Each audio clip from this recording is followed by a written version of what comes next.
1.40 లక్షల కోట్లకి చేరుకుంది. తలసరి ఆదాయం చూస్తే 3.87 లక్షలకు ఉంది. అంటే ఇది దేశ సగటుతో పోలిస్తే చాలా ఎక్కువనే చెప్పాలి.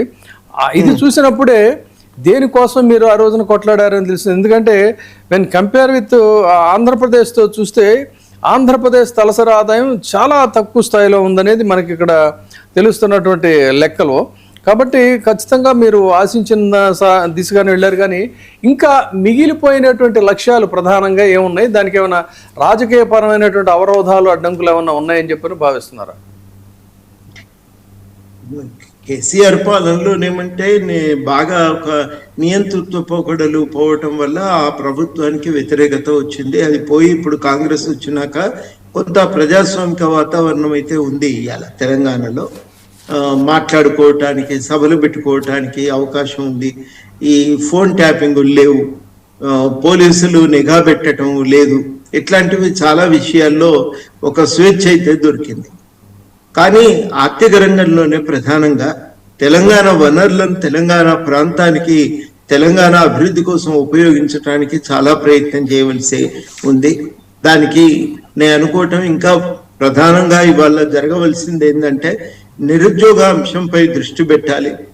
వ్యవసాయ రంగంలో ప్రధానంగా వ్యవసాయ రంగంలో బతుకుదెరువు అవకాశాలు సన్నగిల్లుతున్నాయి, ఆదాయ భద్రత తగ్గిపోతున్నది. ఆ ఆదాయ భద్రతను పెంపొందించుకోవటానికి ప్రయత్నం చేయాలి. ఇది రెండవది చాలా కీలకమైనటువంటి అంశం. మూడవది ఏంటంటే ఇప్పుడు మొన్న సామాజిక ఆర్థిక కుల జనగణన జరిగింది. ఈ జనగణనలో తేలినటువంటి వాస్తవాలు చాలా అసమానతలను కూడా సూచిస్తున్నాయి. ఈ అసమానతలను రూపుమాపటానికి కూడా పూనుకోవాల్సిన అవసరం ఉంది. నా దృష్టిలో ఈ విషయాల మీద దృష్టి పెట్టాలి.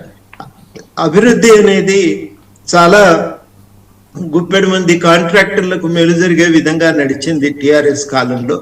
వాళ్ళ నుంచి బయటపడి ప్రజలకు మేలు జరిగే విధంగా నేను చెప్పిన ఈ లక్ష్యాలను పరిపూర్తి చేసే విధంగా ఒక ప్రయత్నం అయితే చేయవలసిన అవసరం ఉంది.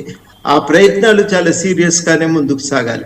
అందులో భాగమే విద్యా వైద్య రంగాలను పెంపొందించి ఉచితమైన విద్య, విస్తృతంగా ప్రజలందరికీ వైద్యము అందించడానికి ఇవాళ ప్రయత్నం కూడా జరగాలి.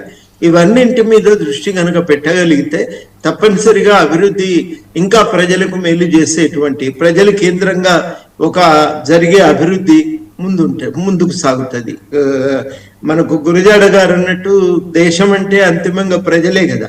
ఆ ప్రజల జీవన ప్రమాణాలు పెంచే విధంగా అభివృద్ధి జరగాలంటే నేను చెప్పిన ఈ రంగాలలో మార్పులు రావాలి. వాటిపైన దృష్టి పెట్టి ఆ రంగాల్లో అభివృద్ధిని సాధించడానికి ప్రయత్నం చేయాలి. మీరు పవన్ కళ్యాణ్ గారి ప్రెస్ మీట్ చూసే ఉంటారు కదా.